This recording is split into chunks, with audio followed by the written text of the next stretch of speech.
Welcome and hello. This is a video tutorial on HEC DSSVue, and in this lesson, I'm going to talk about math functions. This is part 2. If you haven't checked out the previous video, lesson 8, that's where I introduced the topic of math functions, and that'd probably be a good video to watch first. This lesson just talks about more examples. All right, let's get into it real quick. I got my HEC DSSVue interface up with a few different data sets already loaded. You've seen this data set from a previous lesson.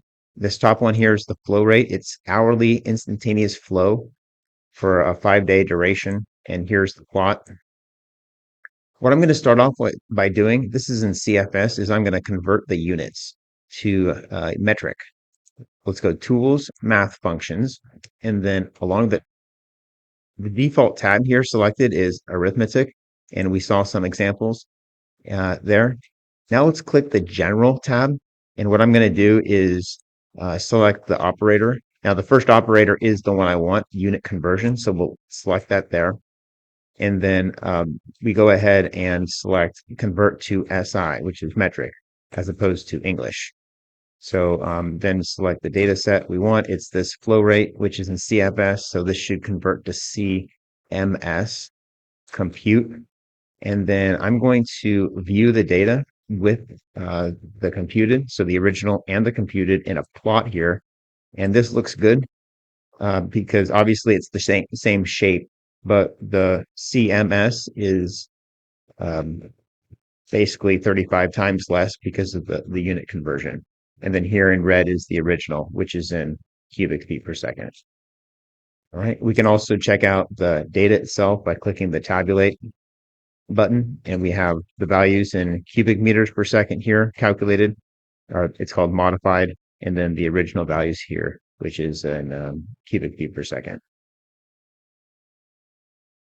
If I want to save that data, I can by just going save as, and I'm going to call this CMS OK, and then close. It created a new record here, and to make the original distinct from cubic meters per second, I'm just going to right click, rename, and then I'm going to, in part F, just say CFS, and then OK.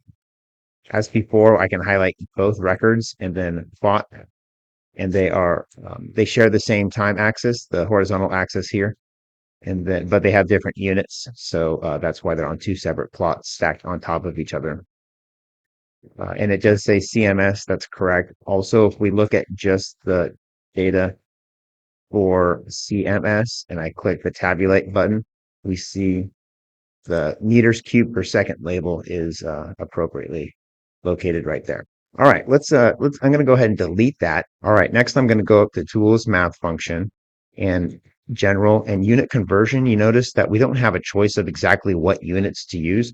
For instance, we may want to use gallons per minute. That's still English, but it wouldn't, this particular tool doesn't accommodate that. What we can do in that situation is go to arithmetic and then just divide or multiply by the appropriate factor based on what unit we want that flow rate to be. If I wanted to manually convert this to cubic meter per second, okay, I had to look it up. It's 35.3147. So I'm going to select I'm sorry, no, that's constant. Yeah, so it's just this data set. I'll click compute, and then if I want to see the data, it's on the same axis because it thinks it's CFS. That's what we have to correct next. So I'm going to go ahead and save that as CMS and then click OK. Then here's my flow rate in cubic meters per second, and that looks correct, but it still is reporting CFS over here.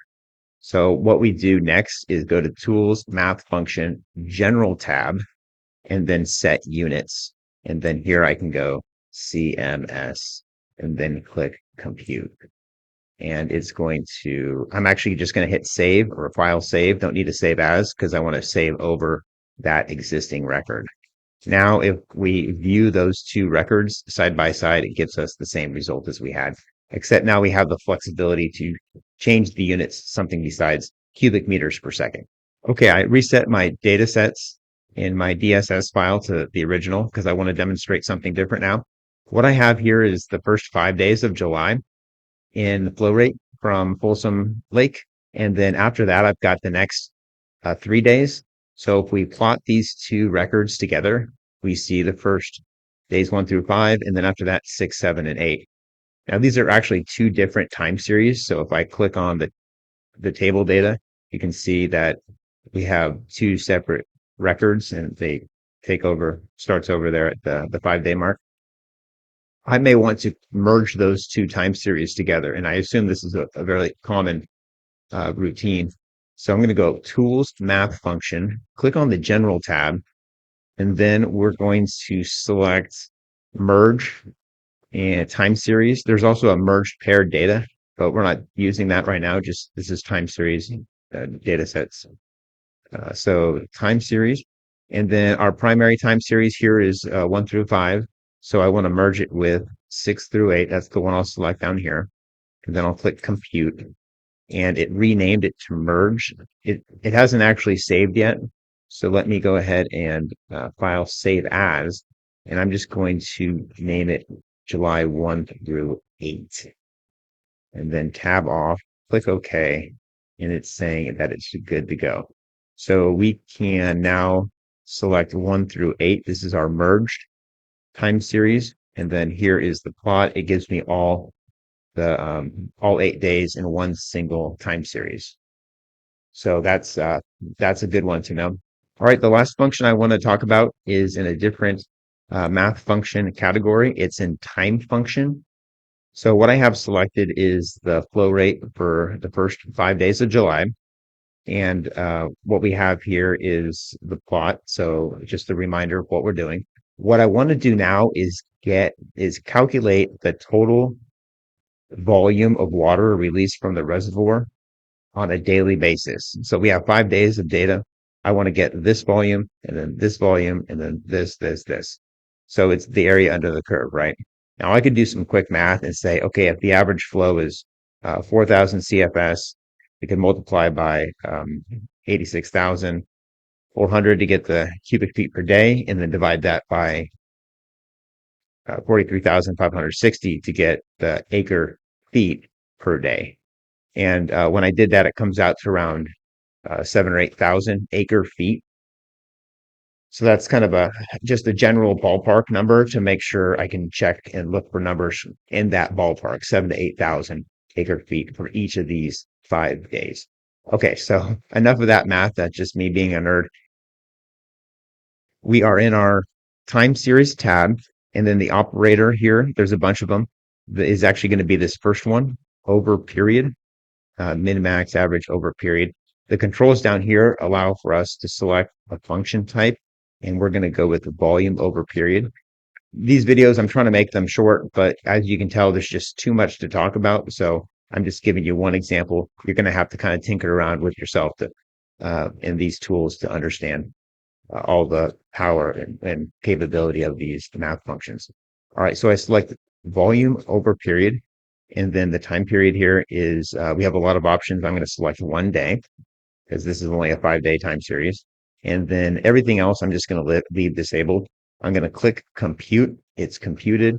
And now let's take a look at that plot.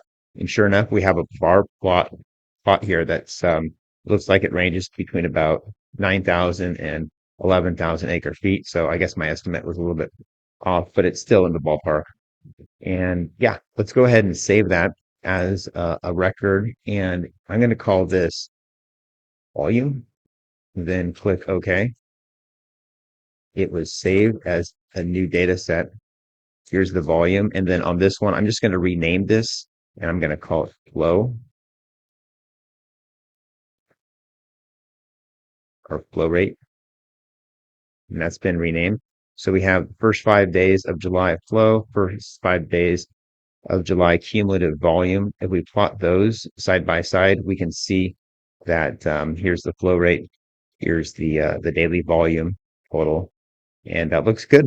If we want to look at the table data for the volume, we select just the volume, tabular data. Again, we just have 5 records in this table, and it shows us those values here. So that was part 2 of math functions here in HEC DSSVue.